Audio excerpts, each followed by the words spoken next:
Hello fellow fly tyers, Lance Egan here from Fly Fish Food. I want to show you a nice little yellow Sally pattern for those techie yellow Sally eaters. You don't see a lot of yellow Sally patterns with CDC, and this one is the corn-fed Sally, which is a little heavy on the CDC. So to start, I've got a Tiemco 100 hook in the vise. This is a 14. You could do them on 12s or 16s as well. Would be a couple other popular sizes for a yellow Sally. I'm going to use some MFC thread. This is cream and 6/0. And we'll get this started here.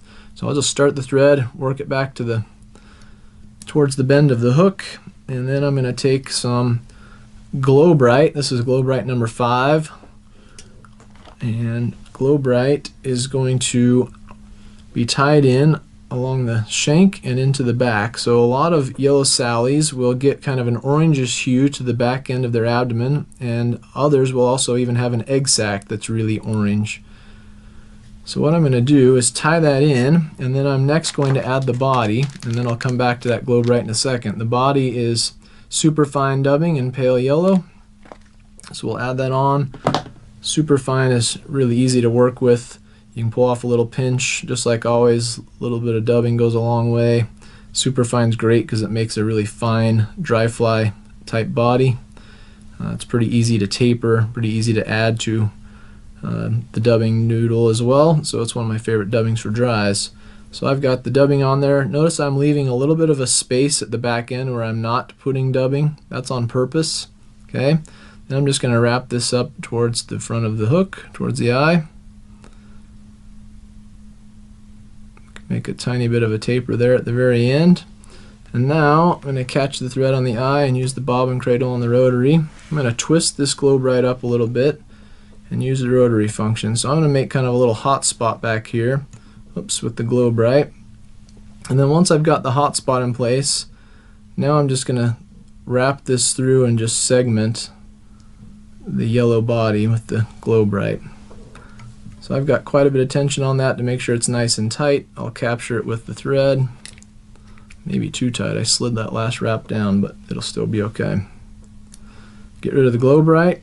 Okay, next up is CDC. So I'm going to use some pale yellow CDC. And this is something where most CDC patterns are really sparse. I've got maybe 4 or 5 CDC feathers here that I've grouped together, and they've all got their tips relatively even. On a larger fly, you might even use more CDC. On a smaller fly, maybe a few less. But you want to use several of these feathers to make a pretty bulky body. Sorry, bulky wing. I want the wing to extend just a little beyond the body in this case. So I'm going to match that up and then measure it and then tie it in. Use a fair bit of tension. This MFC thread's really nice for that. You can use quite a bit of tension without risking breaking it. It's quite strong. But then once I've got that in place, I'll come in and trim the butts away. And then I'm going to clean those up just a little bit with the thread. Really latch them down. You can see our nice yellow wing. Next, I'm going to add a little visibility. So this is for me. This is for me to see. Parapost wing in white.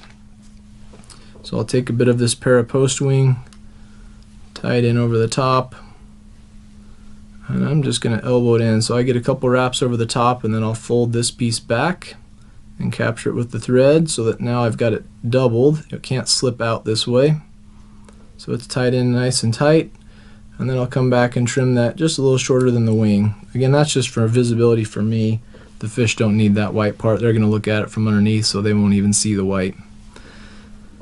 Okay, next up we need to make a dubbing loop. So I'm going to take this STONEFLY tricky dubbing spinner here, and they're really easy to work with. Capture the thread in the 2 little hooks and create a place to make a little Cdc hackle. I'm going to wrap the tying thread around the base of the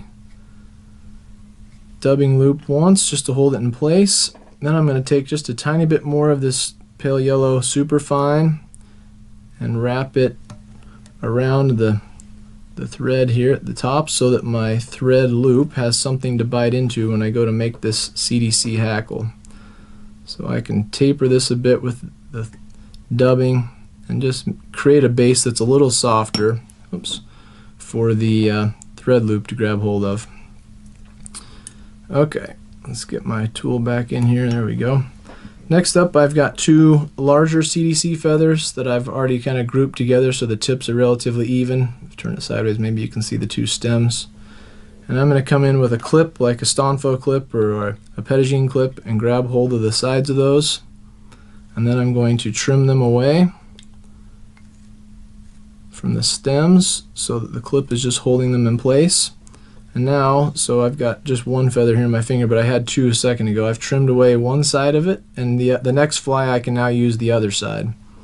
So you get two flies out of two feathers, one fly per feather.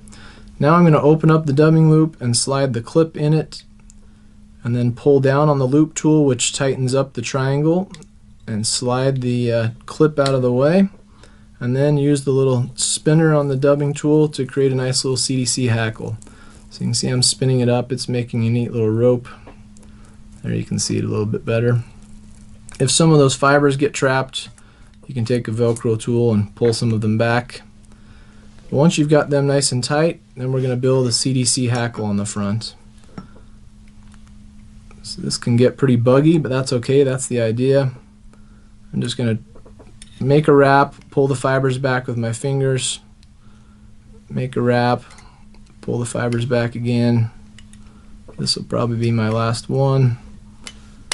Pull them back one more time, and then capture the dubbing loop with the thread. Maybe give it a couple, hold it in place.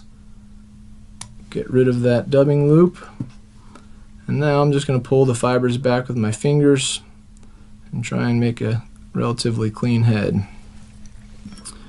Whip finish.